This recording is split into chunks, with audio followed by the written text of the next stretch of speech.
Լինոց Մինդայի կենտրոնում բացված սրճարանում համեղ ուտեստներ եւ պաղպաղակի տեսականի առաջարկում է բոլորին։ Այստեղ կարող են այցելել ոչ միայն երեխաները, այլև կանայք ու ծերերը։ Տեսանյութի մանրամասը կարող եք դիտել գալիք շաբաթ անդրադարձի եթերում։ Միջոցառումը անցկացնում է ամխնագուբան այսկրիմը, որ նոր ուրեմն ֆինանսավորվել է Ածառմիոս Հակարդուլոշի ծրագրի ընթացքում։ Ինքը հաստատել է, որ ինքը կարող է այդ ծրագիրը, այսինքն բիզնես լավ զարգացնել, լավ գաղափար ներկայացնել, որովհետև Լինոց Մինդայի մեջ այսպիսի բիզնես չկար, որ ինչ-որ կապելն է ու հատուկ ինչ-որ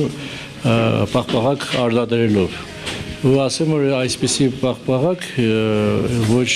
Լինոց Մինդայում չկար առանձնապես, Ախալկալագում եւ Ախալցխայում չկա, որ իրանք կարողանան արտադրել ու նոր իտալական տեխնոլոգիաներով։ Իրանք ամեն ինչ ստանում են Իտալիայից, այսինքն այդ կոմպանիան որ ներմուծում է Վրաստան եւ իրանք այդ նույն տեխնոլոգիայով այդ պատրաստում են, նույնիսկ երևի ապակայում արդեն իրանք տորթեր պատրաստեն պաղպաղակի ձևով, ու ամենակարևորը թարմն է ավելի շուտ, ու իրանք կարող են այս մատուցել մեր ժողովրդին